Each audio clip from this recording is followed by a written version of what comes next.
Então, após GPS, vem a configuração do sindicato. Então, aqui a configuração do sindicato, em cadastros, sindicatos. Vou pegar um padrão aqui que a gente tem no banco já, né? Deixa eu ver se tem. Aqui, nosso CLT. Então, aqui, data de alteração, sugere como 1900, a sigla do sindicato, o tipo, se é em sindicato, federação, confederação, a inscrição do sindicato.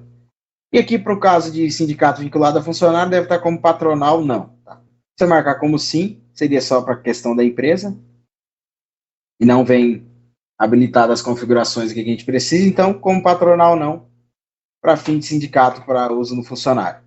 Então, aqui na primeira aba de convenção, temos percentual de adicional noturno, que a empresa utiliza, o sindicato em si, horário de início de contagem adicional noturno e o horário final.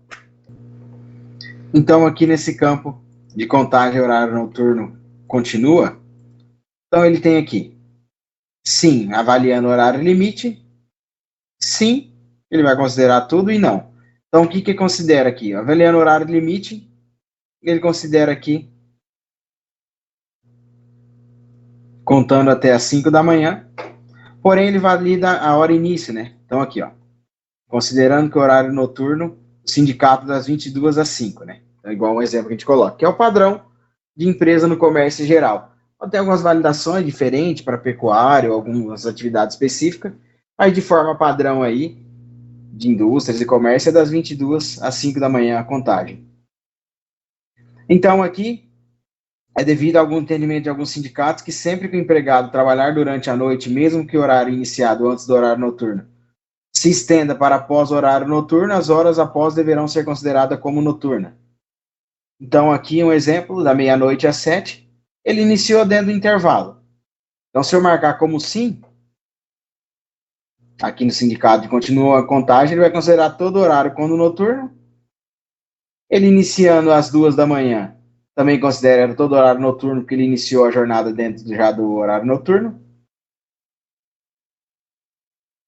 Aqui no caso, das 7 às 10, não tem horário noturno, porque ele já iniciou após. Das 21 a 1 que ele considera horário noturno entre as 22 e a 1 hora, porque ele, como ele considera a partir das 22, se ele iniciar antes, vai começar a contagem a partir do horário que for às 22. Das 2 às 5, todo horário noturno que está dentro do intervalo. Aí, aqui nesse caso, das 19 às 6, o sistema considera, então, até as 22 horário normal e a partir das 22 horário noturno. Então, esse campo aqui de contagem noturna serve para após a contagem da escala. Então, mesmo que eu informe aqui das 22 às 5, seria até às 5, se ele trabalhou dentro do horário noturno, todo o horário que for trabalhado após o início aqui dentro de uma jornada noturna vai considerar todo o horário. Então, até às 7, então ele vai considerar até às 7 como hora noturna, até às 6, ele vai considerar até às 6 a hora noturna. Se ele inicia antes, ele começa a contar a partir das 22, que é o horário de início, mas vai contando até o final. Aqui nesse exemplo, ele continua antes e termina depois, que seria depois das 5. Então, ele até as 22, após as 22, ele continua, ele conta como hora noturna e vai até as 6 contando como hora noturna. Não. Então, aqui no caso, avaliando o horário noturno, avaliando o horário limite, ele pararia até as 5 da manhã, e que passasse a partir das 6 não contaria mais como hora noturna.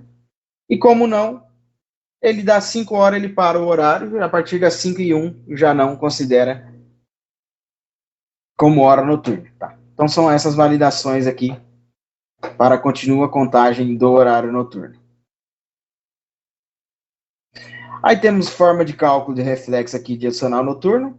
Em horas, quando o funcionário informa as horas noturnas lá pela escala direto na escala dele, com a escala noturna e calcula 96 automaticamente.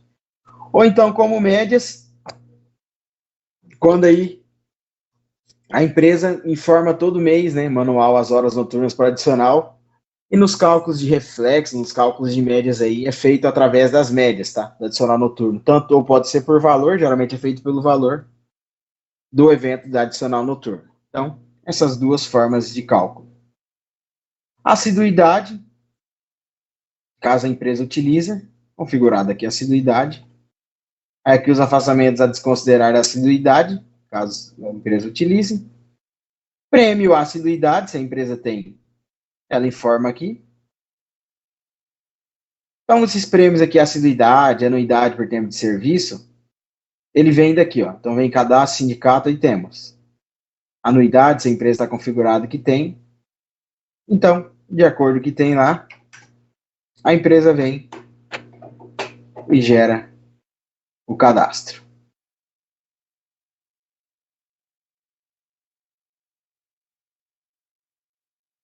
Então, se a empresa não tem nenhuma, ela pode vir aqui dar um código aqui, ele vai direcionar direto para a tela de cadastro. Então, ele fica aqui, ó, cadastros, cálculo, aí temos anuidades, prêmio, assiduidade. E cadastro por aqui antes e depois vincula no sindicato, caso tenha assiduidade, caso tenha anuidade. Prêmio por tempo de serviço também, a gente informa aqui caso tenha. Mês database, que é o mês database do sindicato. Então, esse mês aqui é definido quando o funcionário vai fazer a rescisão, principalmente. E aí, um mês antes da database, ele faz rescisão. Tem alguns sindicatos que prevêem uma indenização, geralmente, de um salário aí, para cobertura, normalmente, de custos, né, de convenção aí, já paga para o funcionário quando ele é demitido um mês antes da database. Então, a parte de indenização. Então, por aqui que ele avalia o mês da database. Se o sindicato tem a configuração, que deve pagar lá, ele informa aqui e vai calcular na rescisão. Auxílio creche, caso tenha, né? Se possui somente feminino, masculino e feminino. Quando eu informo, então eu informo aqui a quantidade do valor em si, né? Para o auxílio creche, caso tenha. Quebra de caixa, se o sindicato possui, informa por aqui. O tipo da quebra de caixa, se é em dia, se é em valor percentual, informa aqui o valor.